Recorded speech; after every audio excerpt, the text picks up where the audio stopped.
Pernah nggak kamu merasa dunia bisnis sekarang seperti arena pertarungan yang semakin sesak? Semua orang berlomba bikin usaha, dari yang modal besar sampai modal pas-pasan, tapi hasilnya sama. Penuh persaingan, margin makin tipis, dan tekanan yang nggak ada habisnya. Kita hidup di era ketika membuka bisnis baru terasa mudah, tapi mempertahankannya justru semakin sulit. Yang menarik, di tengah hiruk-pikuk orang mencari peluang baru, dan ada satu sektor yang dari dulu sebenarnya sudah berdiri kokoh. Peternakan. Bidang yang sering dianggap kuno, kotor, atau terlalu sederhana, tapi justru diam-diam menjadi salah satu fondasi ekonomi yang paling stabil. Dan ironisnya, banyak orang melewatkannya hanya karena terjebak pada ilusi bisnis modern. Faktanya, kebutuhan protein hewani terus meningkat dari tahun ke tahun. Dan bukan cuma itu, pola makan masyarakat berubah, gaya hidup meningkat, permintaan daging segar makin tinggi, dan sektor kuliner tumbuh tanpa henti. Tapi tetap saja, tidak banyak orang yang berani terjun ke dunia peternakan. Kenapa? Karena dianggap ribet, butuh modal besar, atau takut rugi karena kurang pengetahuan. Padahal, kalau kita diam sejenak dan memperhatikan pergerakan pasar, justru ada sinyal yang jelas. Bisnis yang berkaitan dengan kebutuhan pokok, makan, hidup, energi adalah bisnis yang paling tahan banting. Tanpa itu, manusia nggak bisa berjalan. Dan kita semua tahu, berapapun teknologi berkembang, orang tetap butuh makan setiap hari. Masalahnya, sebagian besar dari kita terlalu fokus mengejar bisnis yang terlihat glamour. Bisnis digital, franchise kekinian, tren musiman. Yang sayangnya rentan tenggelam ketika pasar berubah. Sementara peternakan, dengan segala kesederhanaannya, justru menjadi sumber pendapatan yang stabil dan sangat menjanjikan jika dijalankan dengan strategi yang benar. Kalau kamu mengabaikan peluang ini, kamu mungkin akan terus berada di pusaran persaingan yang makin keras. Menghabiskan lebih banyak energi, lebih banyak modal, tapi hasilnya terus menurun. Sementara mereka yang berani melihat peluang di sektor real, justru melangkah lebih tenang dan lebih pasti. Tapi kabar baiknya, ada cara memahami dan memulai bisnis peternakan tanpa harus tersesat di tengah kompleksitasnya. Ada prinsip, pola, dan strategi yang bisa membuat kamu masuk dengan lebih aman dan lebih cerdas. Dan itu yang akan kita bahas hari ini. Sebelum kita lanjut, jangan lupa like, share, dan subscribe supaya kamu tetap dapat insight bisnis yang relevan seperti ini. Jika sudah siap, kita masuk ke segmen berikutnya. Ketika saya mengamati kenapa banyak orang ragu terjun ke dunia peternakan, ada pola yang terus berulang. Bukan karena peluangnya kecil, bukan karena pasarnya sempit, tapi karena cara kita memandang bisnis ini sudah salah sejak awal. Dan persepsi yang salah itu akhirnya membentuk keputusan yang salah juga. Pertama, banyak orang mengira peternakan adalah bisnis yang terlalu tradisional. Mereka membayangkan kandang, bau, lumpur, dan pekerjaan fisik yang berat. Padahal itu hanya sebagian kecil gambaran permukaannya. Dalam praktik modern, peternakan adalah soal manajemen. Manajemen pakan, kesehatan, arus kas, hingga rantai pasok. Artinya yang dibutuhkan bukan tenaga besar, tapi cara berpikir yang tertata. Tapi karena persepsi awalnya sudah keliru, banyak orang langsung menutup pintu sebelum melihat potensi sebenarnya. Kedua, kita sering merasa peternakan itu mahal, butuh modal besar, butuh lahan luas. Dan ini membuat sebagian orang menyerah sebelum mengkaji angka realnya. Kenyataannya, masalahnya bukan terletak pada modal, tapi struktur biaya. Banyak bisnis yang terlihat murah di depan, tapi biaya operasionalnya tinggi. Sebaliknya, peternakan bisa dirancang bertahap, mulai dari skala kecil, memutar arus kas, hingga tumbuh dengan stabil. Tapi karena tidak memahami mekanismenya, orang menganggapnya berisiko. Akar masalah berikutnya adalah kurangnya pengetahuan dasar tentang siklus usaha peternakan. Kita terbiasa dengan bisnis yang hasilnya cepat. Buka toko, hari ini bisa langsung dapat pelanggan. Sedangkan peternakan adalah siklus biologis. Ada waktu tumbuh, waktu panen, waktu pembiakan. Dan karena ritme ini terasa lambat, sebagian orang menganggapnya tidak prospektif. Padahal justru ritme inilah yang menciptakan kestabilan. Permintaan harian yang konsisten dipenuhi oleh siklus produksi yang terukur. Kesalahan lain yang sering terjadi adalah fokus pada hewan bukan pada pasar. Banyak pemula memulai dari jenis ternak yang sedang hype. Ayam petelur, semua ikut. Kambing, langsung beternak. Domba, ramai-ramai mulai. Padahal logika bisnisnya jelas. Pasar dulu baru produknya. Karena terjebak tren, banyak pelaku baru masuk tanpa memahami kebutuhan pasarnya, siapa pembeli mereka, bagaimana ritme permintaan, dan bagaimana perilaku konsumen. Akhirnya ketika harga turun atau penjualan tersendat, mereka menganggap peternakan itu sulit. Bukan sulit, tapi salah masuk. Dan ada satu akar masalah besar yang jarang disadari. Kita terlalu terpaku pada hasil cepat. Bisnis modern melatih kita untuk menginginkan pertumbuhan instan. Padahal sektor pangan termasuk peternakan bekerja dengan rumus yang berbeda. Bukan untuk kaya dalam semalam, tapi untuk membangun pondasi pendapatan yang stabil. Dan karena tidak memahami cara kerjanya, banyak orang salah strategi sejak langkah pertama. Semua akar masalah ini mengarah pada satu hal, bukan peternakannya yang sulit, tapi cara kita memahaminya yang belum tepat. Kita masuk tanpa kerangka berpikir, tanpa rencana arus kas, tanpa pedoman sederhana untuk membaca peluang. Padahal bisnis ini sebenarnya sangat bisa diselesaikan, asal kamu tahu cara kerjanya, dan itu yang akan kita bahas di segmen berikutnya. Sebelum kita masuk ke langkah-langkah praktis, kita butuh satu hal dulu, kerangka berpikir yang tepat. Tanpa ini, bisnis peternakan hanya jadi permainan tebak-tebakan. Tapi dengan kerangka yang benar, kamu bisa membaca arah, menghitung risiko, dan menumbuhkan usaha dengan stabil tanpa banyak drama. Kerangka pertama yang harus kamu pahami adalah hukum permintaan ketersediaan. Kedengarannya sederhana, tapi justru konsep sederhana inilah yang menggerakkan bisnis peternakan. Setiap hari orang butuh makan. Setiap hari warung, restoran, pasar, dan industri kuliner memerlukan suplai daging, telur, susu, atau produk turunannya. Permintaan ini tidak pernah berhenti. Bahkan ketika ekonomi melemah, permintaan protein tetap bergerak. Nah, stabilitas permintaan inilah yang membuat peternakan berada di posisi unik. Kebutuhan pokok tidak mengenal musim. Kerangka kedua adalah arus kas berbasis siklus, bukan transaksi harian. Berbeda dengan bisnis jual beli harian, peternakan memiliki ritme biologis. Ada masa tumbuh, masa panen, masa riring, masa reproduksi. Dan setiap fase menghasilkan aliran kas di waktu berbeda. Kalau kamu paham siklus ini, kamu bisa menyeimbangkan pemasukan dan pengeluaran tanpa kaget di tengah jalan. Misalnya, jika kamu beternak ayam pedaging, kamu tahu setiap panen menghasilkan pemasukan bulanan. Kalau kamu memelihara kambing, kamu tahu siklusnya lebih panjang, tapi margin per ekor lebih besar. Ketika kerangka ini jelas, kamu tidak akan lagi terjebak pada ekspektasi yang salah. Kerangka berikutnya adalah konsep leverage operasional. Ini bukan tentang utang atau pembiayaan, tapi tentang efisiensi. Intinya begini, dalam peternakan semakin rapi sistem yang kamu bangun, semakin sedikit tenaga yang kamu keluarkan dan semakin besar skala yang bisa kamu tangani. Misalnya sistem pakan otomatis mengurangi waktu kerja. Pola kandang tertentu mempercepat pertumbuhan. Manajemen kesehatan mengurangi risiko kematian. Ketika leverage ini bekerja, skala menjadi lebih mudah dicapai tanpa meningkatkan beban secara proporsional. Kerangka keempat adalah kejelasan pasar sebelum produksi. Sering saya tekankan bahwa peternakan bukan tentang memelihara hewannya, tapi tentang mengamankan pembelinya. Pasar adalah fondasi. Kalau kamu tahu kemana barangmu pergi, kamu bisa merancang jenis ternak, jumlah produksi, sampai ritme panennya. Tanpa kerangka ini, pemula biasanya panen dulu baru bingung menjual.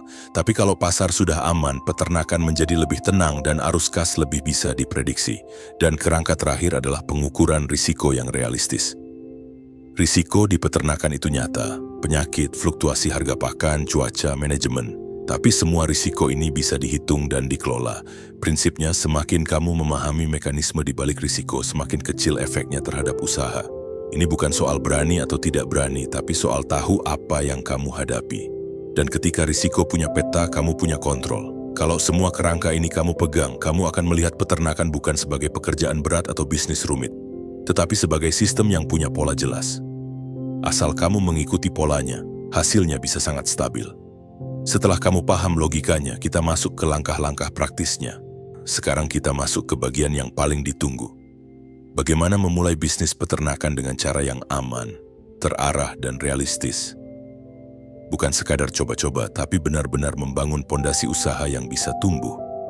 Solusi pertama adalah mulai dari pasar terdekat. Jangan berpikir terlalu jauh dulu. Lihat apa yang paling dibutuhkan lingkungan sekitar. Daging ayam, telur, kambing untuk akikah, sapi untuk kebutuhan rutin, atau permintaan harian dari warung makan. Dengan mengamati pasar terdekat, kamu bisa membaca ritme permintaan tanpa survei rumit. Ini penting karena peternakan berjalan stabil kalau aliran pembelinya jelas. Ketika pasar lokal aman, barulah berkembang ke pasar yang lebih besar. Solusi kedua adalah memilih satu jenis ternak sesuai kapasitas dan ritme hidupmu. Setiap ternak punya karakter berbeda. Ayam pedaging ritmenya cepat dan intens. Ayam petelur butuh manajemen harian yang konsisten.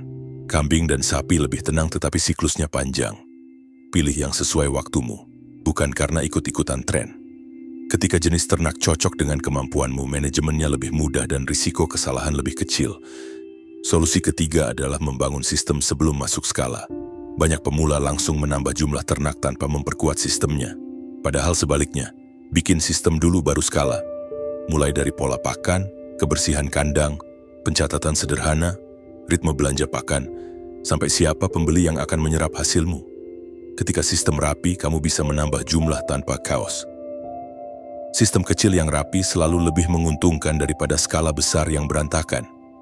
Solusi keempat adalah mengamankan rantai pasok pakan. Dalam peternakan, pakan adalah pusat biaya. Jika pakan berfluktuasi, arus kasmu ikut goyah. Jadi pastikan kamu punya rencana. Apakah beli langsung ke distributor, apakah kamu bisa menimbun untuk 1 bulan, atau perlu kerja sama kecil dengan penjual tetap. Stabilitas pakan berarti stabilitas bisnis. Ini salah satu kunci utama yang membedakan peternak bertahan dan yang tumbang. Solusi kelima adalah memulai dengan model rotasi. Artinya jangan menaruh semua modal di satu gelombang produksi bagi siklusmu. Misalnya kalau kamu beternak ayam, kamu bisa tempatkan 2-3 kelompok dengan jarak waktu berbeda. Ini membuat aliran kas lebih lancar karena selalu ada pemasukan berkala. Model rotasi ini juga membantu kamu belajar lebih cepat karena kamu mengelola beberapa siklus sekaligus tanpa tekanan besar. Solusi keenam adalah bangun jaringan kecil tapi kuat. Dalam dunia peternakan, jaringan sering mengalahkan modal. Kenal pemilik warung makan, kenal pengepul, kenal peternak lain, kenal dokter hewan. Semua itu mempercepat penyelesaian masalah. Banyak pemula kuat di modal tapi rapuh di jaringan. Padahal, satu kontak yang tepat bisa menyelamatkan panen satu periode penuh. Untuk memperjelas, saya beri contoh singkat. Ada seseorang yang memulai hanya dari 5 ekor kambing, karena ia melihat kebutuhan akikah dan kurban di sekitar rumahnya cukup tinggi. Ia tidak terburu-buru menambah jumlah. Ia membangun sistem pakan sederhana, mencari pemasok rumput tetap, dan membuat catatan perkembangan tiap ekor. 2 tahun kemudian bukan hanya jumlah kambingnya yang bertambah, tapi pasarnya juga melebar. Bukan karena ia mengejar pertumbuhan, tetapi karena sistemnya membuat pertumbuhan itu terjadi sendiri. Inilah kekuatan strategi yang tepat. Dengan langkah-langkah seperti ini, peternakan bukan lagi terlihat sebagai bisnis penuh risiko, tetapi sebagai usaha yang punya pola, ritme, dan peluang stabil. Namun strategi saja tidak cukup karena hasil besar selalu dimulai dari pola pikir yang tepat. Kalau kita bicara peternakan sebagai bisnis, maka pondasi terkuatnya bukan kandang, bukan modal, bukan juga jumlah ternaknya. Pondasi terkuatnya adalah mindset orang yang menjalankannya. Karena peternakan bukan bisnis yang memberikan kejutan cepat, tapi hasilnya justru sangat terasa bagi orang yang punya pola pikir stabil. Mindset pertama yang perlu kamu tanamkan adalah disiplin ritme. Di peternakan, konsistensi lebih penting dari ambisi. Memberi pakan tepat waktu, menjaga kebersihan kandang, memantau kesehatan, dan mencatat perkembangan. Hal-hal kecil seperti ini justru menentukan hasil besar. Orang yang gagal biasanya tidak kalah pintar, hanya kalah disiplin terhadap ritme. Sedangkan orang yang berhasil memahami bahwa bisnis yang stabil dibangun oleh kebiasaan yang stabil. Mindset kedua adalah sabar terhadap siklus. Banyak orang tumbuh dengan pola pikir bisnis cepat. Begitu masuk peternakan, mereka merasa ritmenya lambat. Padahal kelambatan itu justru yang membuat bisnis ini lebih aman. Ada waktu tumbuh, waktu produksi, dan waktu panen. Ketika kamu selaras dengan siklus ini, kamu tidak lagi terburu-buru. Yang kamu kejar bukan kecepatan, tapi keberlanjutan. Mindset berikutnya adalah kalkulatif, bukan emosional. Saat harga pakan naik, pemula sering panik. Saat ada ternak sakit, mereka langsung berpikir akan rugi besar. Padahal peternakan adalah bidang yang penuh variabel alami. Orang sukses tidak bereaksi dengan emosi, tapi dengan data kecil yang mereka kumpulkan tiap hari. Dengan pola pikir kalkulatif, setiap masalah terlihat sebagai bagian dari proses, bukan ancaman. Mindset keempat adalah fokus pada sistem, bukan hasil instan. Banyak orang hanya menunggu panen sehingga hari-hari lainnya terasa membebani. Tapi mereka yang sukses justru fokus pada hari-hari prosesnya, memastikan sistem manajemen berjalan. Ketika sistem kuat, panen hanya menjadi konsekuensi logis. Ini yang membuat perjalanan terasa lebih tenang. Coba kamu refleksikan sebentar. Apakah selama ini kamu lebih sering mengejar hasil cepat daripada membangun pondasi? Apakah kamu lebih sering ikut tren daripada memahami kebutuhan pasar? Apakah kamu sudah benar-benar memberi ruang untuk proses, bukan hanya mimpi? Pertanyaan ini bukan untuk menghakimi, tetapi untuk membuka kesadaran. Karena bisnis peternakan memberi hasil terbaik kepada orang yang tenang, sabar, dan menghargai ritme. Pada akhirnya, mindset yang tepat bukan hanya membantumu sukses di peternakan, tapi juga menjaga keseimbangan hidupmu. Kamu bekerja dengan logika, bukan emosi. Kamu bergerak dengan tenang, bukan terburu-buru. Karena dalam dunia peternakan, seperti halnya dalam hidup, keseimbangan antara logika dan ketenangan adalah kunci agar langkahmu tetap kokoh. Sampai di sini, kita sudah berjalan cukup jauh.